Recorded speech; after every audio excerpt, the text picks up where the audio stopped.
यूरोपियों का आने का कारण क्या था। कारण में हमने बता दिया था कि भौगोलिक खोजे हुई, यानी कि कस्तुंतुनिया के पतन के बाद पश्चिमी रोमन साम्राज्य का व्यापार बाधित हो गया था, जिसके चलते नए भौगोलिक खोजें होती है। दूसरा कारण हमने बताया था कि धार्मिक प्रचार प्रसार के लिए वे लोग भारत आए। तीसरा हमने बताया था आर्थिक लाभ की प्राप्ति करने के लिए भारत आए। आज हम लोग का टॉपिक पुर्तगालियों पर आधारित है। पुर्तगाली कंपनी के संदर्भ में हम लोग पढ़ेंगे उनका आने का क्रम क्या था, कैसे वो लोग आते हैं, प्रमुख वायसराय कौन कौन होते हैं और उनका योगदान क्या क्या होता है। आने की क्रम में अगर हम लोग बात करें तो सबसे पहले हम लोग देखते हैं 17 मई 1498 ईस्वी को वास्को डी गामा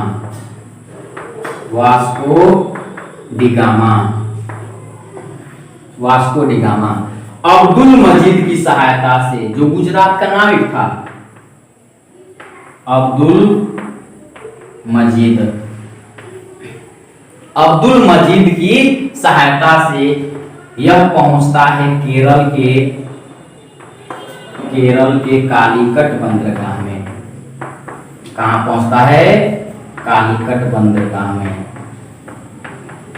केरल के कालीकट बंदरगाह में वह पहुंचता है और केरल का हिंदू राजा सानुरी, जिसकी उपाधि थी जमुरी उपाधि था। जमुरी ने उसका स्वागत करता है और स्वागत करने के बाद व्यापार करने की अनुमति देता है। वास्को डी गामा केरल के क्षेत्रों में मसाले की व्यापार करता है और वह वापस चला जाता है। वापस जाने के क्रम में वह अपनी वस्तुओं को बेचता है तो लगभग 60 गुना की फायदा होती है। इस लाभ को देखकर दूसरा यात्री पेड्रो अल्वारेज कैब्रो 1500 ईस्वी को दूसरा पुर्तगाली यात्री पेड्रो अल्वारेज कैब्रो भारत आता है जहाजी बेड़ों के साथ और वह भी चला जाता है। जब चला जाता है तो यहाँ पर पुर्तगाल सरकार के द्वारा कंपनी की स्थापना की जाती है और उस कंपनी का नाम होता है इस्तादो द इंडिया कंपनी। पुर्तगाली कंपनी का नाम इस्तादो द इंडिया कंपनी। इस इस्तादो द इंडिया कंपनी भारत में आती है, यानी कि पुर्तगाली कंपनी का नाम पड़ा था इस्तादो द इंडिया कंपनी।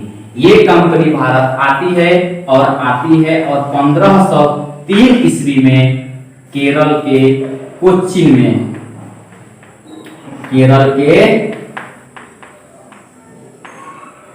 में प्रथम फैक्ट्री की स्थापना होता है।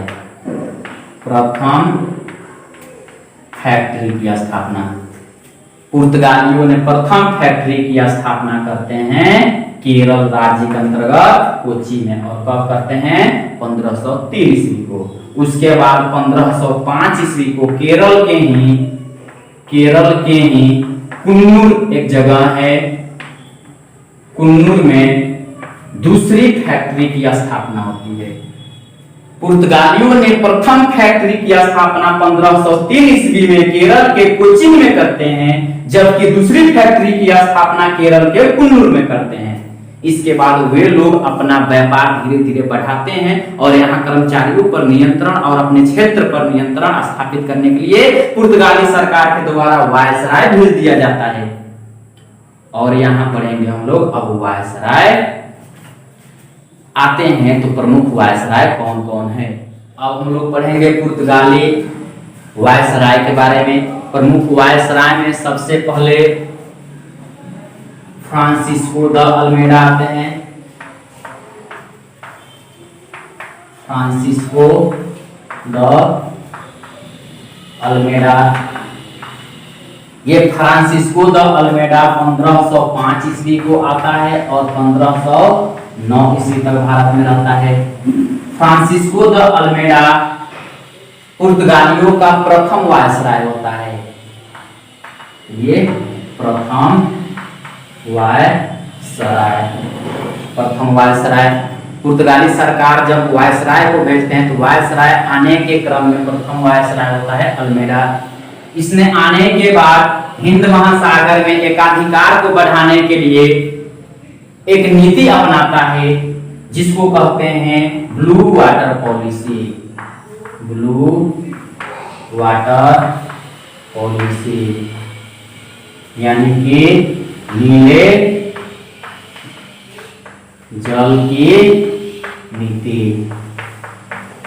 इसको लिख देता है ऐसे ब्लू वाटर पॉलिसी। तो ब्लू वाटर पॉलिसी कौन लाता है?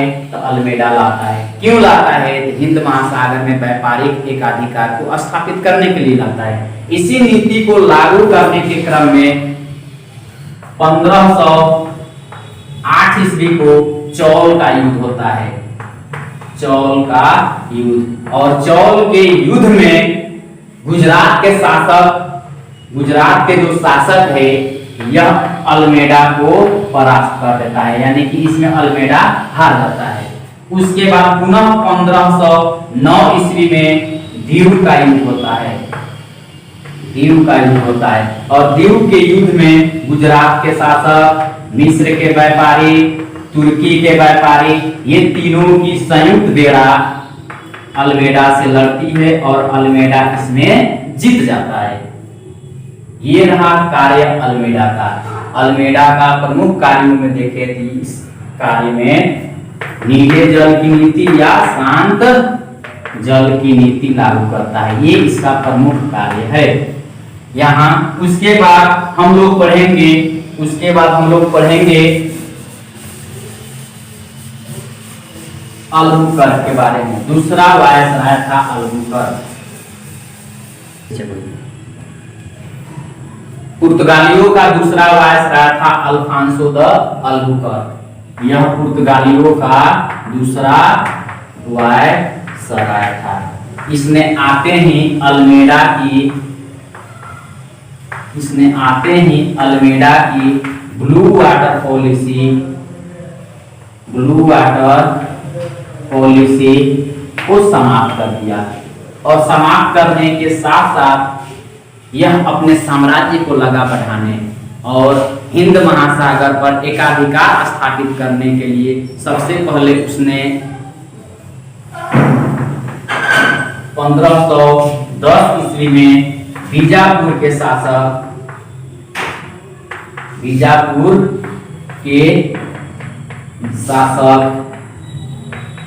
यूसुफ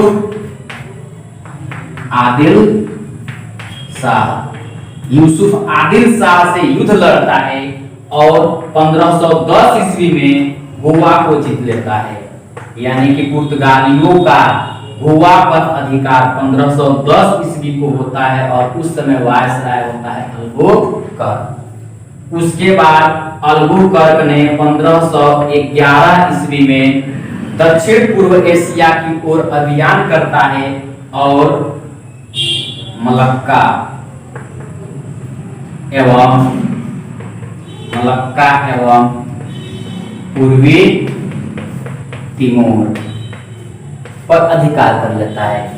उसके बाद 1515 ईस्वी में वह अरब सागर की ओर जाता है और पश्चिम की ओर अभियान करते हुए वह हारमुज पर नियंत्रण कर लेता है। हारमुज पर नियंत्रण। अगर हम लोग देखें तो अल्बुकर्क ने आया और आने के बाद यहाँ 1510 ईस्वी को गोवा को जीता, 1511 ईस्वी में मलक्का एवं पूर्वी तिमोर को जीता और 1515 ईस्वी में हारमुज को जीता। इसको अगर मैप से हम लोग समझना चाहें, ये भारत के पूर्वी क्षेत्रों में मलक्का है, मलक्का, और यहीं पर है पूर्वी तिमोर, और यहाँ पर पड़ेगा गोवा। और इधर हम लोग आ जाते हैं, यहाँ है हम लोग का, ऐसे करके बना लें, तो ऐसे करके बना लें, यहाँ है अरब और यहाँ पर है ईरान, यहीं पर है हारमुज। हारमुज पर 1515 को नियंत्रण करता है, 1510 को गोवा पर और 1511 ईस्वी में मलक्का और पूर्वी तिमोर पर, यानी कि ये हिंद महासागर के क्षेत्रों पर नियंत्रण स्थापित कर लेता है। अतः इसको पुर्तगाली साम्राज्य का वास्तविक संस्थापक माना जाता है, वास्तविक संस्थापक माना जाता है। भारत में पुर्तगाली साम्राज्य का वास्तविक संस्थापक कौन होता है? तो अल्बुकर्क होता है। इसके अलावा अगर देखें तो वे 1510 ईस्वी में जब गोवा को जीता था तो वहां पर प्रमुख व्यापारिक केंद्र बनाया, इसे प्रमुख व्यापारिक केंद्र बनाया। उसके बाद देखें तो गोवा में भी नौसैनिक अड्डा बनाता है, नौसैनिक अड्डा बनाता है, नौसैनिक अड्डा। उसके अन्य कार्यों की बात करें तो वह गोवा में सती प्रथा पर रोक लगाता है, सती प्रथा पर रोक लगाता है। आप लोग को बताते चले, ये जो सती प्रथा थी हमारी प्राचीन काल से ही प्रचलन में थी, और इस प्रथा के तहत पति के मरने के बाद पत्नी को जिंदा चिता में बैठकर जलना होता था, और इसका प्रारंभ गुप्त काल से शुरू होता है। और गुप्त काल में एक राजा है भानुगुप्त, भानुगुप्त के एरण अभिलेख में इसका प्रथम साक्ष्य मिला है। जब गोपराज मर जाता है तो उसकी पत्नी विधवा होती है, यानी कि गोपराज भानुगुप्त का सामंत होता है, जब वह मर जाता है तो इसकी पत्नी सती होती है। इसका प्रमाण गुप्त काल में मिलता है। गुप्त काल से सती प्रथा शुरू हुआ था, लेकिन गोवा में सती प्रथा को कौन रोकता है? तो अल्बुकर्क रोकता है। उसके अलावा अन्य कार्यों की बात करें तो अन्य कार्यों में अल्बुकर्क यहाँ पुर्तगाली संख्या को बढ़ाने के लिए पुर्तगाली कर्मचारियों को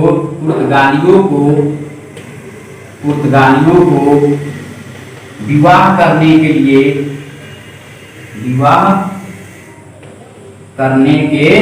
लिए प्रोत्साहित करता है, यानी पुर्तगालियों को कहता है कि भारतीय महिलाओं से शादी करो जिसके चलते संख्या बढ़े। तो ये रहा हम लोग का अल्बुकर्क का कार्य। अल्बुकर्क ने क्या क्या किया? तो सबसे पहले वह ब्लू वाटर पॉलिसी को समाप्त करता है। उसके बाद 1510 ईस्वी में गोवा को जीतता है और गोवा में प्रमुख व्यापारिक केंद्र स्थापित करता है। उसके साथ साथ गोवा में नौसैनिक अड्डा बनाता है, राजधानी नहीं बनाता है, प्रमुख व्यापारिक केंद्र बनाता है। उसके बाद 1511 ईस्वी में यहाँ इंडोनेशिया और पूर्वी इंडोनेशिया के अंतर्गत जो मलक्का थी, मलक्का और पूर्वी तिमोर को जीतता है। 1515 में हारमुज को जीतता है। अंत में इतने कार्य करने के बाद अंत में 1515 ईस्वी को उसकी मृत्यु हो जाती है और उसको गोवा में दफना दिया जाता है। अल्बुकर्क मरता है 1515 में। इसके बाद आता है एक और प्रमुख निनोडी। पुर्तगाली वायसरायों में तीसरा प्रमुख वायसराय था निनोडी कुन्हा, और यह 1529 ईस्वी को भारत आता है और 1538 ईस्वी तक भारत में रहता है। इसकी प्रमुख कार्यों की अगर बात करें तो निनोडी कुन्हा 1530 ईस्वी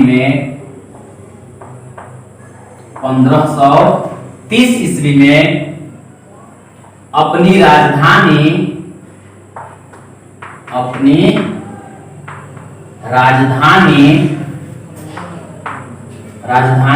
कोचीन से गोवा को बनाता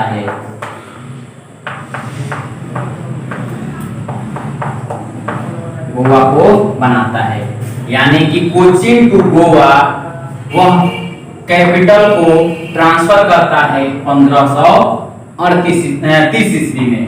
उसके बाद यह निनोडी कुन्हा जो है 1534 ईस्वी में वह चीन को जीतता है और 1535 ईस्वी में दीव क्षेत्र को जीतता है, दीव को जीतता है। अगर हम लोग गुजरात के ये मैप ऐसे देखें ना, ऐसे देखें ऐसे, तो यहाँ पर खंभाती खाड़ी है और इधर दीव एक छोटा सा द्वीप है और यहाँ पर दमन है। तो दमन एवं दीव के बीच खंभाती खाड़ी है। ये दीव जो है, दीव को जीतता है 1535 ईस्वी में और वसीम को जीतता है 1534 ईस्वी में। इसकी सबसे महत्वपूर्ण कार्य यह है कि यह जो है एक पद्धति शुरू करता है जिसका नाम है कार्टेज आर्मेडा काफिला पद्धति। यह है क्या? तो कोई भी पुर्तगालियों के अतिरिक्त कोई भी व्यापारी होता था, वह हिंद महासागर पर व्यापार करने जा रहा है, तो व्यापार करने से पहले उस व्यापारी को पुर्तगालियों के पास जाना होता था और पुर्तगाली जो है उसको परमिट देता था, एक अधिकार पत्र देता था। कार्टेज मतलब परमिट देता था और परमिट जब वह लेकर चलता था तो पुर्तगालियों का हथियार से लैस, हथियार से युक्त जहाज, यानी कि हथियार, ये आर्म का मतलब होता है हथियार, तो हथियार से युक्त जहाज, हथियार से युक्त जहाज जो थे वह काफिला के साथ चलती थी। जो कोई व्यापारी है अपनी जहाजों की काफिला लेकर जब चल रहा है हिंद महासागर में, सबसे पहले वह परमिट लेता था और जब परमिट लेकर चलता था तो पुर्तगाली का जो जहाज होता था हथियार से युक्त, वह उसके साथ साथ सुरक्षा देते हुए चलता था। इसका एक उद्देश्य यह भी था कि वह अगर हिंद महासागर में कुछ गड़बड़ी करता है तो हथियार से युक्त जो जहाज थी उस पर हमला कर उसको बर्बरतापूर्वक लूट लिया जाता था। तो ये एक पद्धति चलाया और इस पद्धति के तहत पुर्तगाली बर्बरता पूर्वक जहाजों को लूटा भी करते थे, जो पुर्तगालियों के पतन का कारण भी बना। और पुर्तगालियों ने लूटपाट का केंद्र बंगाल में एक क्षेत्र है हुगली, ये हुगली क्षेत्र को लूटपाट का केंद्र बनाया। ये बीपीएससी का क्वेश्चन है कि पुर्तगालियों ने लूटपाट का केंद्र किसे बनाया? तो हुगली को बनाया। ये रहा नीनो डी कुन्हा की प्रमुख कार्य में 1530 ईस्वी को राजधानी चेंज करता है, 1534 वसीन और 1535 दीव को जीतता है। कार्टेज आर्मेडा काफिला पद्धति, इसमें सबसे महत्वपूर्ण ये है, क्वेश्चन कर देगा कार्टेज आर्मेडा काफिला पद्धति की शुरुआत किसने किया? तो नीनो डी कुन्हा ने किया। इसके बाद हम लोग देखेंगे पुर्तगालियों का योगदान। पुर्तगाली यहाँ आते हैं तो वे क्या योगदान देते हैं।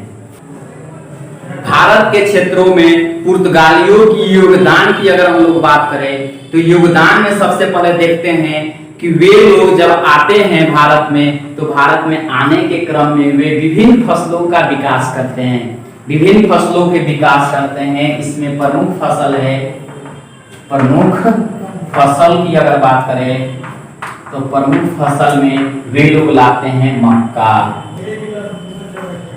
मक्का, काजू,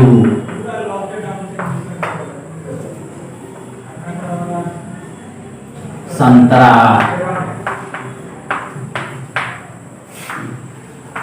पपाया यानी कि पपीता, आलू, तंबाकू, आलू, ये प्रमुख जो फसल है, ये प्रमुख फसलों को लाते हैं पुर्तगाली। भारत में पुर्तगाली जब आते हैं तो अपने साथ मक्का लाते हैं, काजू, संतरा, पपीता, तंबाकू, आलू, यानी कि आलू जो है पुर्तगालियों के आने के बाद से लगा आलू का उत्पादन होने। उसके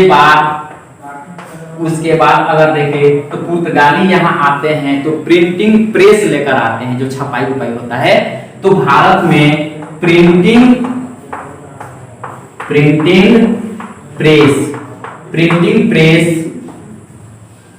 की स्थापना करते हैं और प्रिंटिंग प्रेस की स्थापना करते हैं सबसे पहले गोवा में स्थापना करते हैं। तो दूसरा महत्वपूर्ण योगदान हो गया प्रिंटिंग प्रेस की स्थापना। तीसरा इसका महत्वपूर्ण कार्यों की अगर बात करें तो यहाँ पर पुर्तगाली जब आते हैं तो यहाँ पर जहाज निर्माण का कार्य शुरू होता है। जहाज निर्माण का कार्य प्रारंभ, जहाज निर्माण का कार्य प्रारंभ होता है और भारत में लगता है जहाज बनने। उसके बाद चौथा प्रमुख कार्य था इसका गोथिक शैली का विकास। यहाँ वे लोग आते हैं और एक शैली स्थापत्य कला के अंतर्गत एक शैली का विकास करते हैं, घर बनाते हैं, भवन वगैरह बनाते हैं, तो उसमें एक शैली होता है और गोथिक शैली का विकास करते हैं। आप लोग देखे होंगे घर में एक ऐसे डिजाइन बनता है, त्रिभुजाकार डिजाइन बनता है, यही एक गोथिक शैली है। तो पुर्तगाली जब आते हैं तो ये चार प्रमुख कार्य करते हैं। चार प्रमुख कार्यों में क्या है, फसलों का विकास करते हैं। यहाँ आकर प्रिंटिंग प्रेस, ये फसल को अगर याद करना हो तो उसका एक ट्रिक होता है, उस ट्रिक का नाम लिख लेते हैं हम लोग एम कोफ्ता। इंग्लिश में अगर इसको पढ़ें तो एम कोफ्ता ऐसे याद कर लेंगे, एम कोफ्ता। एम से ऐसे देखा जाए तो ट्रिक का मतलब क्या अपने से याद कर लेना। एम का मतलब होगा मक्का, के से काजू, ओ से ऑरेंज, ऑरेंज मतलब संतरा, पी से पपाया, टी से टोबैको माने तंबाकू और ए से आलू। आलू ए से मतलब आलू नहीं होता है, ठीक है ना। ऐसे नाम देख लेते हैं एक का और आलू से निकलता है। तो यहाँ देखेंगे ये रहा हम लोग का प्रमुख योगदान। तो हम लोगों ने सबसे पहले पढ़ा पुर्तगालियों के आगमन, आने का क्रम कैसे होता है। सबसे पहले आता है वास्को डी गामा, कालीकट पहुंचता है, सांगली ने उसका स्वागत करता है। उसके बाद पेड्रो अल्वारेज कैब्रो आता है। उसके बाद इस्तालो द इंडिया कंपनी आती है। 1503 ईस्वी में कोच्चि में प्रथम फैक्ट्री का स्थापना होती है। 1505 ईस्वी में दूसरी फैक्ट्री की स्थापना होती है। उसके बाद हम लोगों ने पढ़ लिया प्रमुख वायसराय, जिसमें हम लोगों ने पढ़ा अल्मेडा, अलबुकर, नीनो डी कुन्हा। उसके बाद हम लोगों ने पढ़ा योगदान। अगर आप लोगों को यह वीडियो अच्छा लगे तो इस वीडियो को लाइक कीजिएगा, शेयर कीजिएगा और मेरे channel Ayush academy GK GS को सब्सक्राइब जरूर कीजिएगा।